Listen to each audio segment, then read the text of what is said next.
أعوذ بالله من الشيطان الرجيم بسم الله الرحمن الرحيم. عن عائشة قالت كنت أطيب رسول الله صلى الله عليه وسلم لإحرامه قبل أن يحرم ولحله قبل أن يطوف بالبيت بطيب فيه مسك كأني أنظر إلى وبيس الطيب في مفارق رسول الله صلى الله عليه وسلم وهو محرم.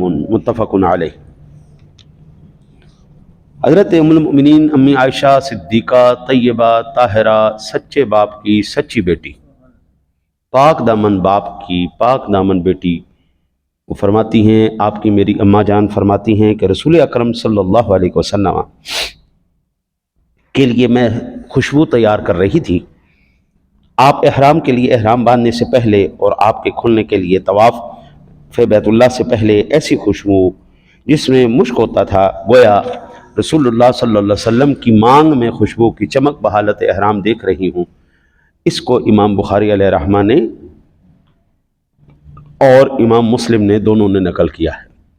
سادہ لفظوں میں اس حدیث کا ترجمہ یہ ہے، اماں جی فرماتی ہیں جب حضور سرور دو عالم صلی اللہ علیہ وسلم احرام باندھنے کے لیے غسل فرماتے تھے تو میں خوشبو تیار کر لیتی تھی، اور خوشبو تیار کرنے کے بعد حضور سرور دو عالم صلی اللہ علیہ وسلم جسم کے ان اعضاء پر اور بالخصوص سر انور پر بھی خوشبو لگے، کیونکہ مانگ جو ہے اس میں اماں جی کہتی ہیں کہ میں اس خوشبو کے اثرات کو دیکھتی تھی.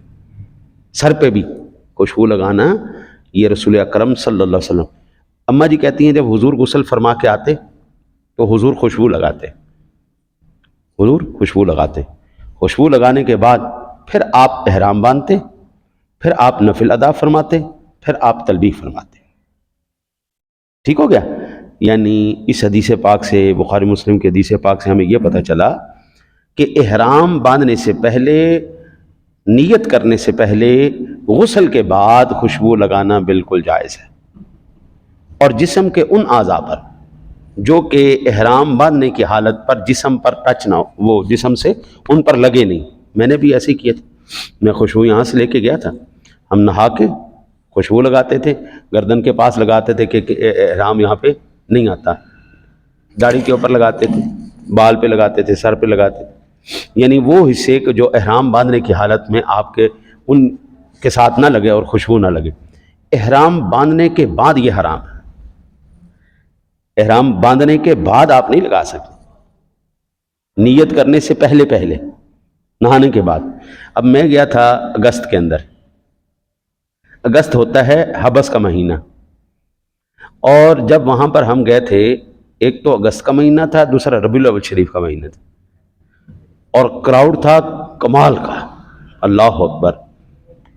عام ایام میں بہت زیادہ کراؤڈ ہوتا تھا. جمعے رات والے دن، یعنی آج کا دن اور کل کا دن، پورا سعودیہ ہی آ جاتا ہے، جتنے بھی وہاں پہ ہوتے وہ سارے اکٹھے ہو جاتے.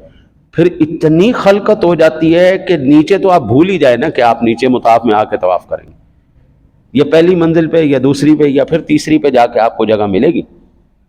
اور پھر جمعے والے دن کیفیت یہ ہوتی تھی، صبح 9 بجے سے لوگ آ کے بیٹھ جاتے.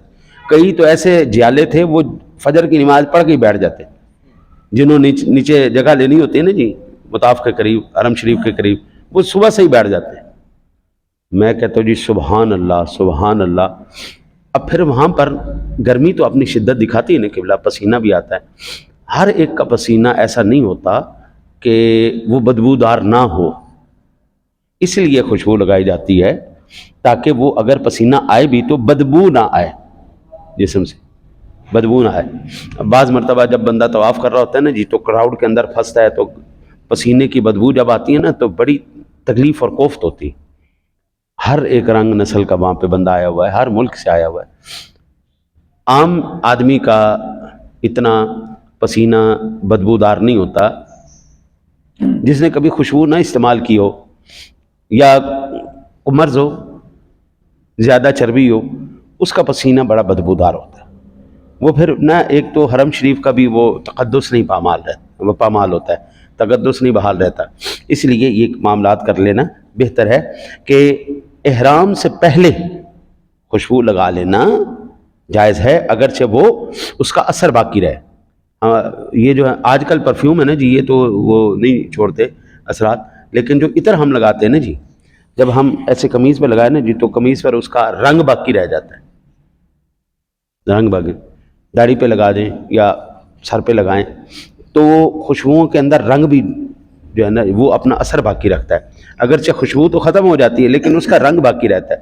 تو اماں جی عائشہ کہتی ہیں کہ حضور سرور دو عالم صلی اللہ علیہ وسلم کی ذات گرامی جب احرام باندھ لیتے تو میں پھر وہ خوشبو کا رنگ جو ہے نا آپ کی مانگ شریف میں دیکھتی تھی، وہ رنگ لگا ہوتا ہے نا، یہ جو ہے نا جو عود، اصل عود، یہ رنگ چھوڑتا ہے۔ اسی طرح جو ہارڈ خوشبوئیں یہ رنگ لازمی چھوڑتی ہیں۔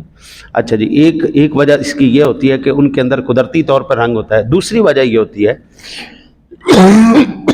ہمارے پاکستانی جو خوشبو بنانے والے ہیں وہ اللہ کے نیک بندے کیا کرتے ہیں، تیل ڈال دیتے، بیچ میں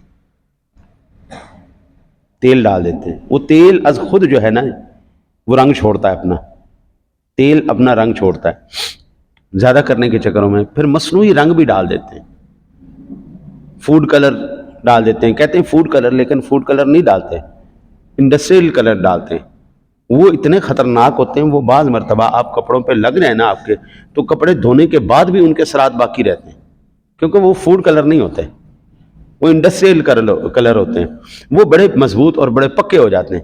لہٰذا یہ چیزیں جو ہے نا جی اس کو مد نظر رکھیں۔ اگر آپ کے جسم سے پسینے کی بدبو نہیں آتی تو پھر کوئی حرج نہیں، بغیر خوشبو لگائے آپ جا سکتے ہیں، لیکن بہتر یہ ہے کہ حرم شریف میں آپ جا رہے ہیں، آپ کی وجہ سے کسی کو تکلیف نہ ہو۔ میں نے صرف دھکوں سے بچنے کے لیے اور لوگوں کو دھکا دینے سے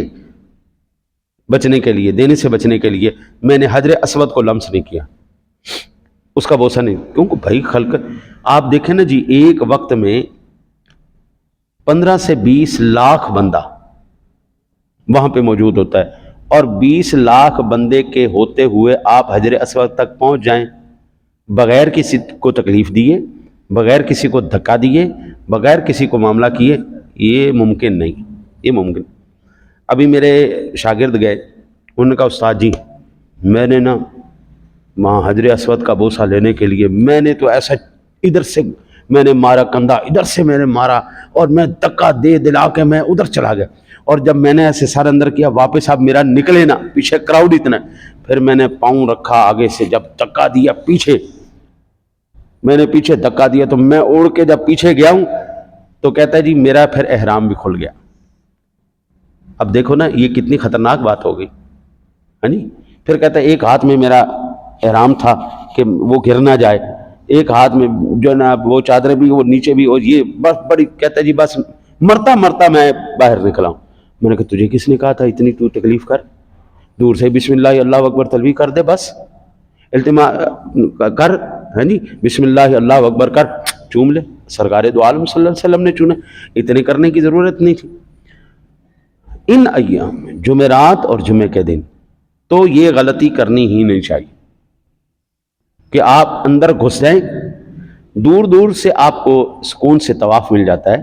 آپ جب حجر اسود کے سامنے آئیں اس وقت آپ اس طرح کر لیں، بسم اللہ اللہ اکبر کر کے آپ اس کو چوم لیں، آپ کا حاضری پوری ہو جائے گی، ہاں جی، وہ فضیلت مل جائے گی، کیونکہ آقا جی نے خود کیا۔ جب آقا جی علیہ الصلوۃ والسلام نے کر لیا پھر بات ختم ہو، بس ختم ہو، یہی دین ہے، حضور کا عمل ہی دین ہے، جو آقا جی نے ارشاد فرما دیا یا جو آپ کا عمل مبارک تھا۔ جب کراؤڈ تھا، حضور سواری پر تھے، تو اب اس سواری کی وجہ سے اس پر قیاس کرتے ہوئے سعودی حکومت نے اوپر موٹر سائیکلیں، الیکٹریکل موٹر سائیکلیں بھی چلا دی ہیں اور گولف کار بھی چلا دی، چوتھی منزل پہ گولف کار چل رہی ہوتی ہے، تیسری منزل پہ الیکٹریکل گاڑیاں چل رہی ہوتی ہیں، اسکوٹر چل رہے ہوتے ہیں، آپ ایک والا بھی لے سکتے ہیں، آپ 2 والا بھی لے سکتے ہیں، آپ 4 والا بھی لے سکتے ہیں، تو اس پر کریں، ٹھیک ہے۔ جو بیمار آدمی، جو بزرگ آدمی، وہ اس پر کر لیں، ہاں جی۔ بعض مرتبہ ایسی کیفیت ہو جاتی ہے کہ جب ہم وہاں پر چلے جاتے ہیں شوق کے اندر، لیکن صحت اجازت نہیں دیتی، پھر وہاں پہ بے ہوش ہو جاتے ہیں۔ یہ بڑے معاملات احتیاط کرنے والے ہیں کہ اگر آپ کی طبیعت نہیں اجازت دے رہی تو شریعت مطہرہ نے جب آپ کو ایک اجازت دے دی ہے، اوپر گاڑی موجود ہے تو اس پہ کر لو، ہاں جی۔ اگر آپ نہیں کر سکتے تو ریڈی لے لو، ہاں جی، کرسی لے لو، ویل چیئر، اور اس کے اوپر آپ کسی سے کہہ کے کروائیں۔ اب تو وہاں پر لوگ موجود ہوتے ہیں، وہ آپ سے پیسے لے لیتے ہیں، کوئی 100 ریال لیتا ہے، کوئی 150 ریال لیتا ہے، کوئی 250 ریال لیتا ہے، آپ کو ورنہ آپ اپنا بندہ ارینج کر کے وہاں پر چلے جائیں، ٹھیک ہے جی۔ تو اس حدیث پاک سے ہمیں یہ بات پتہ چلتی ہے کہ اگر احرام سے پہلے، نہانے کے بعد، نیت کرنے سے پہلے کوئی بندہ خوشبو لگا لیتا ہے ایسے جسم کے حصے پر جہاں پر وہ ٹچ نہ ہو، احرام ٹچ نہ ہو، بعد میں نہ لگے، تو کوئی حرج والی بات نہیں۔ اب ظاہری بات ہے خوشبو تو آتی رہے گی نا، تو وہ چونکہ پہلے لگی ہوئی ہے اس لیے اس پر دم نہیں پڑے گا۔